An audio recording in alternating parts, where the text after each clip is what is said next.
Hello everyone, today's poem is Daya Ban, Part 2, a Daya poem from the Book of Songs. In the Part 1 video, we have introduced the background of this poem, especially the famous term Ban Dang. This term is an idiom to describe a situation that the country, the state, was in a chaos, was in a disaster, especially the political atmosphere is very, very bad. And the current word, I think, we could use this word, 板荡, to describe the current world, the pandemic, plus the conflict between countries. And the term 板荡, the first character was from this poem, and dang is from another poem from the Book of Songs. And I will share a little bit information of the other poem, Daya Dang, at the end of this video, so you have a general idea of these very famous two blaming poems in the Book of Songs. This poem describes a very vivid situation that the poet, a senior officer in the central government, he gave his advice to the king of Zhou, as well as to his peer, colleague, another senior officer in the central government. And very likely, the poet is a doctor, so he used a lot of words of the medicines or from the medical practice to describe the situation. And his peer colleague actually has a different opinion with him, so he was finger pointing to his peer colleague as well as to the king of Zhou. Very likely the king of Zhou share the same point of view with the other senior officer. And the other senior officer very likely is an astronomer. So in the Part 1 video, the poet pointed out, don't believe the phenomenon from the heavens, and the heaven don't show his signal before a disaster. So very likely his peer colleague, the other senior officer, was an astronomer. So these two guys, the poet and his peer colleague, their partial responsibility is as a doctor, as an astronomer, but their most important duty is to be a fortune teller for the king, for the country.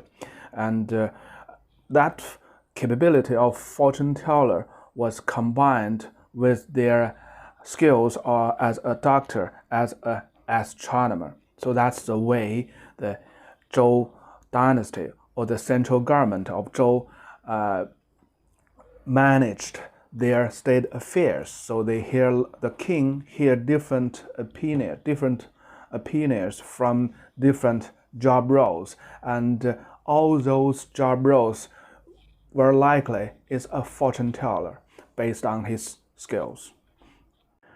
In the Part 1 video, I have gone through paragraph 1 to paragraph 4. In the paragraph 1, the poet described the current situation is really a very bad situation. People are sick, people are dying, and so the officers, they don't behave themselves, or they don't give the right plan or right measure for the state affairs. So that's why the poet is writing this poem, and he was giving his advice in this poem. And in my personal view, I think they might have a debate in the central court in the daytime, and the poet will likely lose that debate, and the king was with his peer colleague. They share the same will, and thus the poet, this old man, is really disturbed. So he went back and write this poem as his advice, as his opinion, and then he gave this poet to the king, to his peer colleague. Okay, let's get back to the poem. In the second paragraph, the poet point out the heaven doesn't show his signal when there is about a disaster. So that's not the general belief, or that's not the general idea of the Zhou people, because the general idea is if there is something happened on the earth, in the human's world, the heaven will show some signals to us. Anyhow, this poet gave a different opinion, and he pointed out we should make our policy consistent. Don't make conflict policies, and we should use our policy, use our words to please the public people. In this way, only in this way, the state, the people could be managed well. So that's the second paragraph. In the third paragraph, he has a little talk about his peer colleague. So he said the state fair might not be his main focus, or it's not his duty, but he works in the same department with his peer colleague, and he asked them don't laugh at him, and because in the ancient time the Zhou ancestors said if a normal person, people on the street, could be asked for advice for the state affairs. So that's the paragraph 3. And the paragraph 4 and paragraph 5 actually tells the same things. The paragraph 4 talk about when the disasters comes.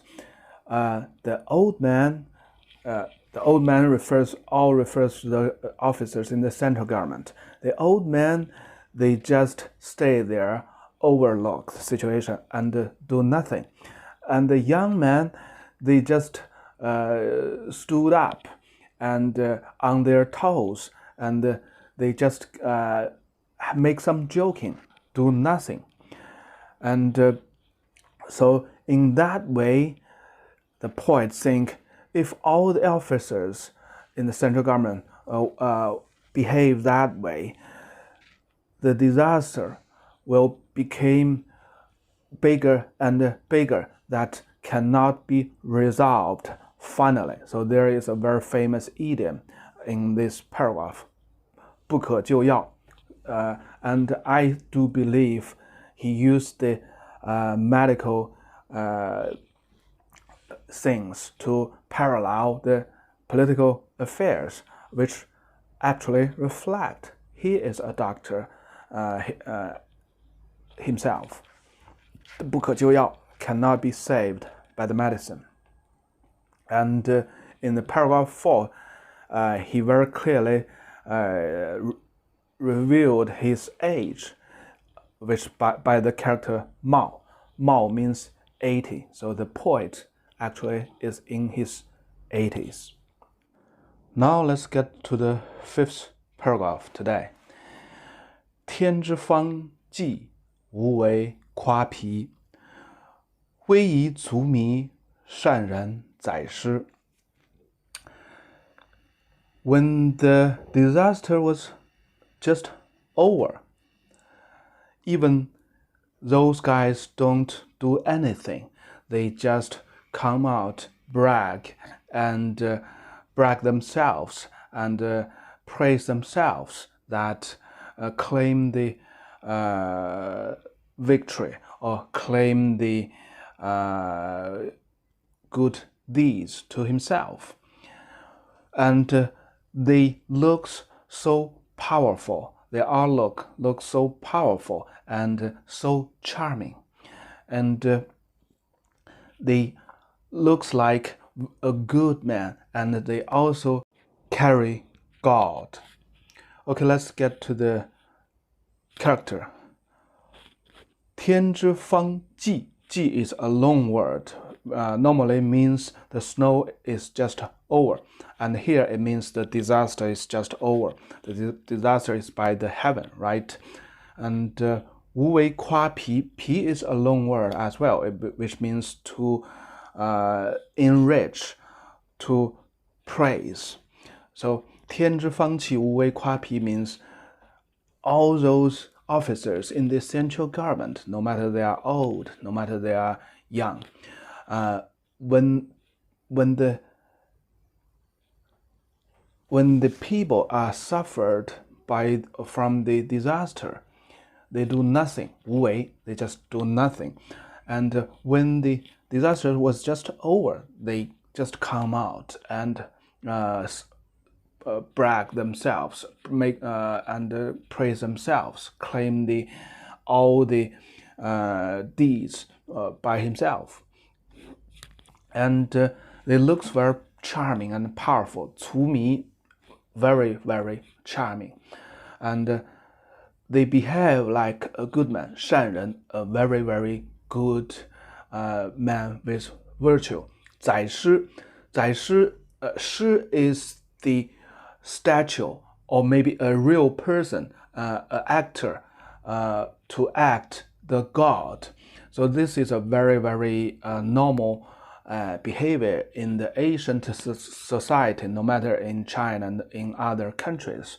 So when they have a big victory, or when they have a big anniversary whatsoever, they just carry the statue of the god and have a tour, have a city tour. So that's 宰师.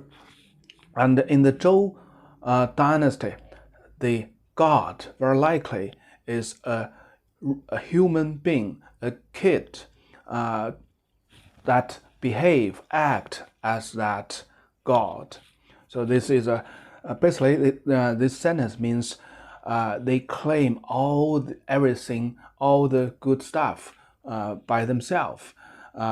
Actually, they do nothing, and they looks like so charming, so powerful, and they make a grand celebration. They with the god, make offering to the god. So basically, that's the claiming their victory. Okay, the next sentence, very funny sentence. 民之方殿屎，则莫我敢魁。丧乱灭资，曾莫会我师. So when the people are suffering, at the time of suffering, my colleague, my peer colleagues, you just don't dare to look around, to look into the disasters, and not to say you try to resolve the disaster, resolve the matter. 丧乱灭资, and the life lost. There's a chaos, and our assets was destroyed, and nobody dare to assist our people. Let's look at the character first. The very funny character 屎, and this is a very original writings of this character. So the other part is a human, something under that human's body. So what do you see, or what do you feel this character means shit, right? And 民之方殿屎 is a little bit hard to explain, but the general idea is very clear. The people are suffering from the disaster. But why he used that character 殿屎 to describe this situation is really hard for today's people to know. 殿 could be mean something on the ground, to pile up, or could mean the ash. As a long word, 定 refers to the ash. So 殿 and 定 very likely could be a long words in the ancient time. Anyhow, the people are suffering. And 窺 is a long word, and it means to measure, to observe very carefully, to look at very carefully. So here it just means when the people are suffering, those officers in the central government, you even dare not to look at the people, at this disaster, to study why this disaster come and how we resolve it. So this is it's not almost name calling to those senior officers in the central government. And the 丧乱灭资 is very clear. 丧 the lost life, 乱 a chaos. 灭资 资 is normally refers to the assets. So 灭资 means the assets was lost in the chaos, in the disasters. And 会 is to assist, to support. 师 in today's meaning, it means the army. But in the Zhou dynasty, the army is the citizen. The citizen equals the army. So there's no differences. So the last sentence in the 5th paragraph means when the chaos comes, people lost life, people lost assets. Nobody in the central government dare to assist, to support our people. So this is purely name calling. Okay, the 6th paragraph. The poet start to make his reasoning. 天之有明，如埙如篪，如埙如篪，如埙如篪。The heaven manage the world, manage the people, is just like to blow the musical instrument of 埙 and 篪. It's just to hold the jade, the piece of jade of 张 and 圭.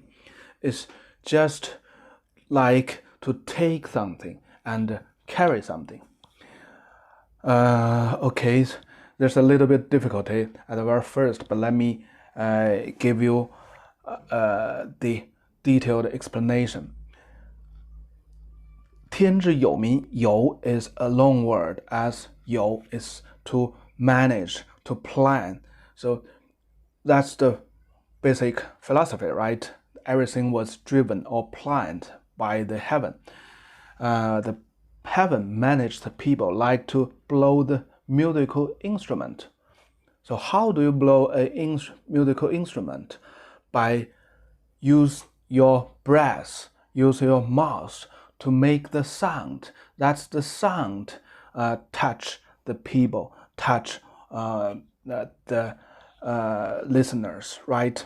So the first thing first, this heaven should make a pleasant sound to move the heart of the people. So that's the first step when the heaven, actually the poet was referring to the king of Zhou. The king, if you want to manage your people, manage your country well, first thing first, make your words, make your order pleasant as the music to the people. And second thing is to like to hold the jade. The zhang and gui is a very important jade article that represents the social level, the noble's rank. So it's a very maybe the most important things, jade for a lord. So So when they hold that most important jade in their hand, you should be very, very careful, right? So that's the second suggestion to the king of Zhou. You should hold the people like you hold the jade of Zhang and Gui. You should be very careful. And that piece of jade is the most valuable thing for you. You should be very careful. So that's the second suggestion. The third suggestion is 如取如篪. It's just like to take. 取 actually is like to kill someone. You can see the very ancient form that is to take the ear off, right? That's the method in the Zhou dynasty when they kill an enemy. They take the ear, the left ear, and collect the left ear of their enemy, which was used to count their merits. So basically that means killing, right? 如取如篪. 篪 means to carry something under his arm. So that means protect and also support. So the third suggestion is you should treat your people as your enemy. When the time you need to kill, you should kill him or kill her. 如取, that is 如取. And when the time you need to support them, to assist them, you need to support them, to carry them, to assist them, which is 如篪, to carry them, to carry the people. So the three suggestions, three advice to the king of Zhou. Okay, the next sentence. 邪无乐毅，有民恐异。民之多辟，无自立辟. So for the time being, nobody support our people, but you just harden their situation. 乐毅, they harden their situation, which means they take a lot from the people. For today's situation, to add tax to the people, right? 邪无乐毅, so they don't support their people, but put more burdens on the suffered people. 有民恐异. And when you manage the state affairs, when you manage the people, you change from time to time. You change so often. 恐 is big, 异 is change. So which means today the king issued order that we should go to the east direction. And the next day the king make another order. Let's go to the west. So that's much more than the text. The policy is not consistent. So this respond to something in the previous paragraph. Okay, the next sentence. 民之多辟，无自立辟. The people are dying so many. 辟 is dying. And the original meaning is to kill someone by the heaven, by the king, by the Lord, by the law. So by something, by the authority, the killed by the authority. And then here, 民之多辟, in the surface, it means the heaven killed so many people. In the real meaning, or in today's language, it means so many people died in this disaster. And they cannot stand by themselves, and they just die. 无自立辟. The sequence of the character was a little bit mismatched. The normal sequence should be 无力自辟. So the people, they cannot stand up by themselves, and they have no support, and they have a lot of the burden from the central government, from the king, of course they will die. So the sixth paragraph actually talked about two things. First things first, how you manage the people, how you manage the country, my lord, my king. You should make the policy very pleasant to the people. You should treat the people as the most valuable things to you and take care of them with the most careful measure. And you can kill them, but you also need to carry and to support them. But for the time being, nobody help our people, and they even add more burden, add more taxes to them. And your policy changes so big from time to time. And so many people are dying.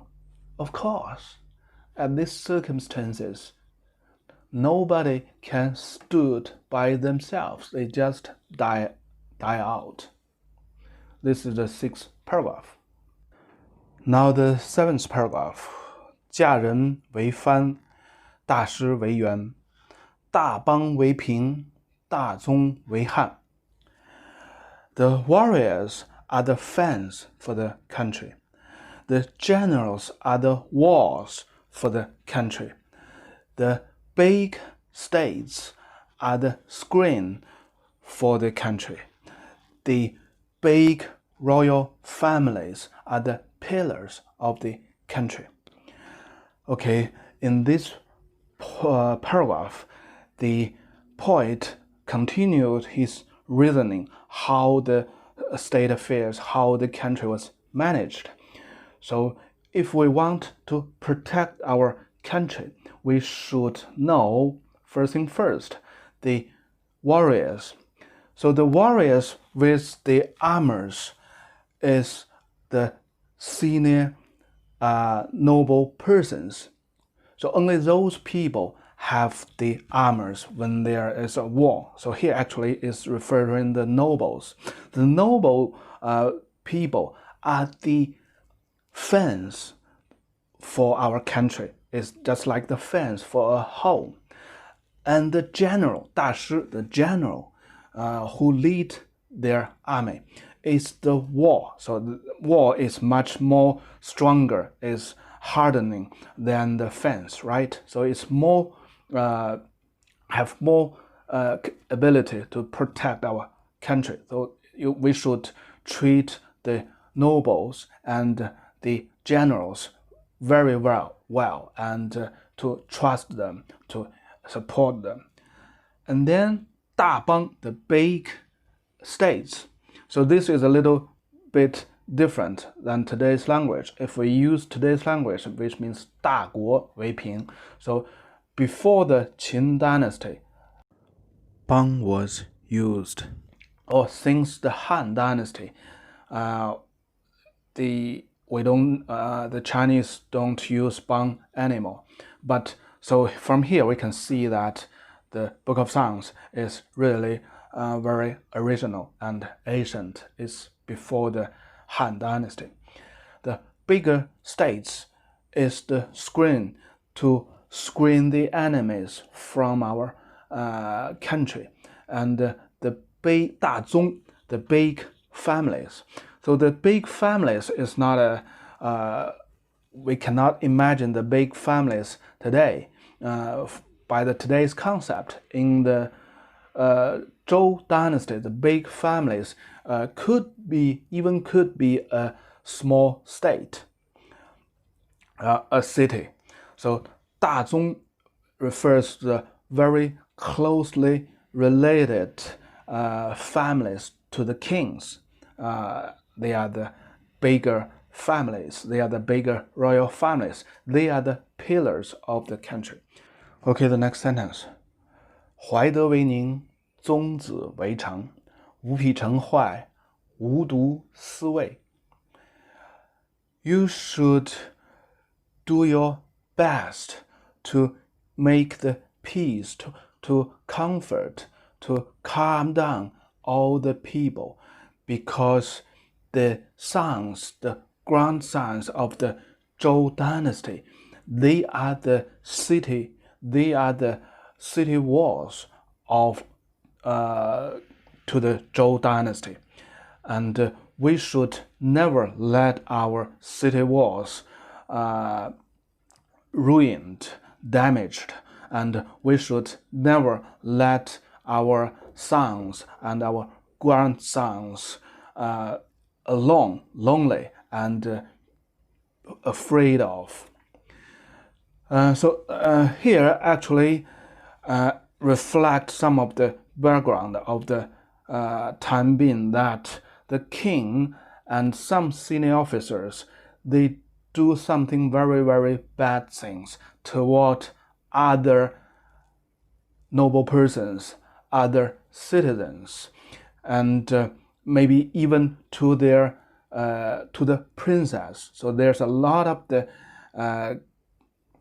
things happened in the later generations, that the princess they kill each other, and the king kill the princess from time to time.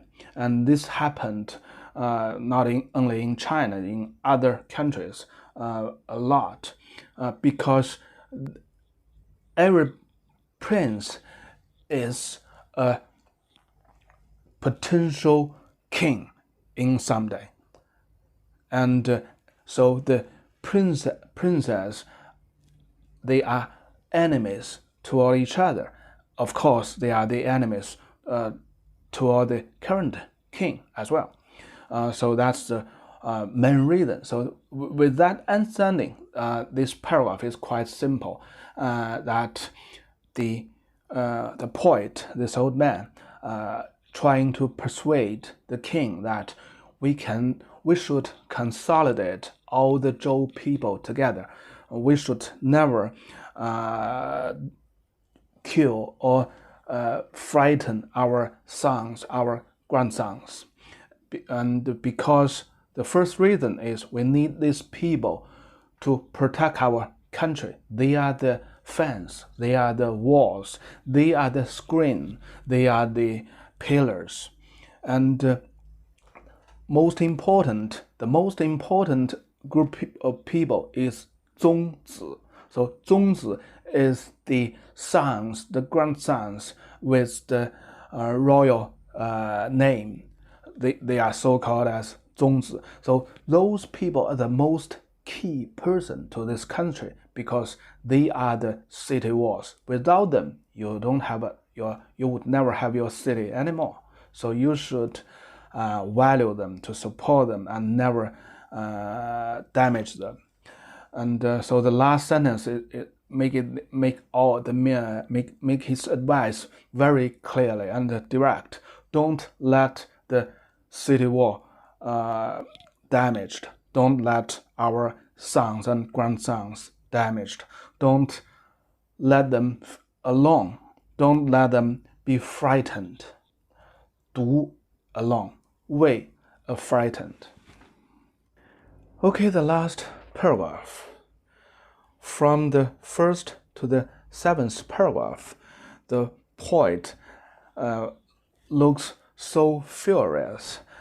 He just finger pointing or even name calling to his peer colleagues, to other officers in the central government. But actually, all this advice or even blaming is for the king, actually. But in the wordings, in the surface, because of the code of conduct, he cannot write the king's name or call the king's name directly. So there's two ways to express his or call the king. First thing first, he talks something about the God in the heaven or the heaven. So basically, it's the king. He's referring to the king. The other is he name calling those senior officers in the central government, and that's an indirect way to talk about the kings. So it's such a fury, and it's such a powerful name calling. We can feel from the wordings. Just give you some example. 天之有明，如埙如篪，如埙如篪，如埙如篪。驾人为潘，大师为元，大邦为平，大宗为汉。So this old man, this poet, is so sophisticated in his wording, and he made his wording so powerful. But just keep in mind, this is a name calling. So he made this so hard, so powerful. And let's see how he end up all this, how he end up this poem. Everything in this poem is for the kings. And from the first to the seventh paragraph, it was so harsh, so hard. So he should soften his voice in the last paragraph. Paragraph 8. 敬天之怒，无感细欲；敬天之余，无感驰驱。We should pay our utmost respect to the fury of the heaven. We should dare not to play around, make joking to the fury of heaven. We should pay our utmost respect to the change over of the heaven, and we dare not to rush or make something carelessly. So the last paragraph is a direct message to the king or to everybody, because that's the final plan this poet suggests. And of course, this final plan is to the king. And the wording is much softened in the first half of the 8th paragraph. So we dare not play around, make joking all the time. We should be very, very careful, and we should pay our utmost respect to the fury of the heaven. The fury of heaven means the signal of a disaster, or even a disaster starts. So when there is a disaster, we should be very, very careful. We should not play around. We should not make joking of it. 敬天之余，余 is to cross a river, which means to change over, because you are move from a dry land to the wet land or into the water. So that's a big change. So 敬天之余, which means when the heaven has some of the big change, no matter it's a good change or a bad change. Actually, most of the time we don't know it's good or bad. We cannot make it a rush, 驰驱, to drive the horse rushing with the most fastest pace. So we should not rush. We should be very, very careful. We should be very, very slow.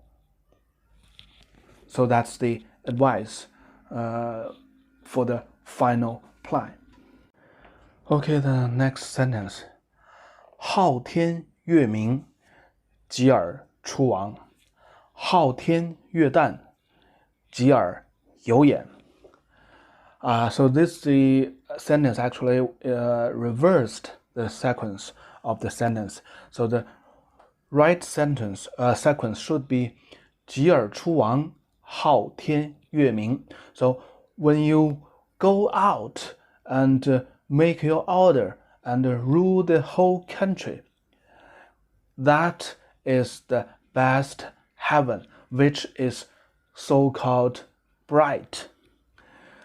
及而有眼，昊天曰旦. So when you go out at the time to tour around, that's the best heaven, which means the daybreak, the sun come up from the earth. So the character 出王 is to verb. 出 go out.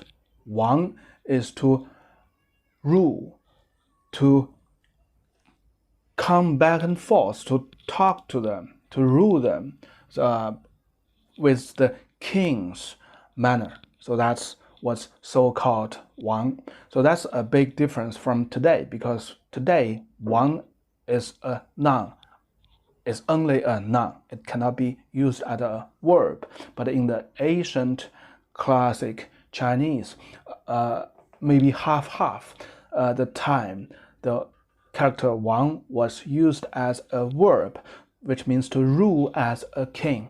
And the substance means to go to the states, to go to other countries, and to behave the duty of a king. That means 及而出王. So here we can see with the last two pair of sentences, it's changed totally to the encouragement. So before these two sentences, all the name calling, blaming, and it's really hard to imagine a senior officer can name calling the king with such a hard wording, such bad wording. But as far as we have a little bit hint that this poet, this senior officer, is in his 80s.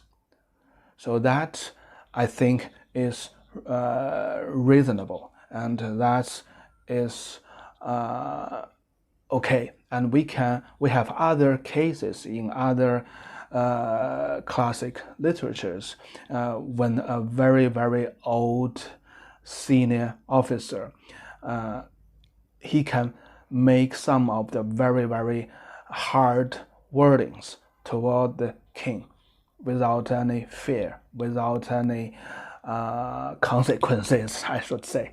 And anyhow, the last two pair of sentences are very positive and encouraging to the king. You should go out. You should not limit your information and your contacts within your small central court. You should go out and let your ruling, let your power extend to all the countryside, to all the states, and you should tour around, and you should know the people, you should know the nature world, and finally you would know how the heaven behaves. We should serve our people well. We should serve the heaven well. So that's the duty of a king. And when you go out, that will be so-called as a very good heaven, which is bright, and which is the sun, which is the daybreak. The sun come up from the horizon. Okay, I will spend a few minutes to talk about another poem, blaming poem, Daya, Dang. So we know the term 板当, and Dang is from this poem. This is the first paragraph of this poem. It has, it has 8 paragraphs as well. And in the first paragraph, it has a very, very famous and popular idiom, 靡不有初, 鲜克有终. You can do your Google or Baidu search for this sentence and see how it was recited and referenced. So I will give a quick go through of the first paragraph. 当, it means swing from left to right, from right to the left. And so the first sentence is quite easy. 荡荡上帝下民之辟. The heaven, the God in the heaven, he changed from left and then he changed to the right. He swing his policy, he swing his mandate from time to time. And the people under him are dying.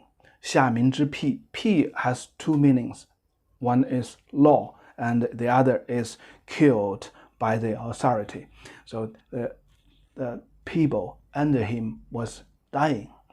即为上帝其命多辟.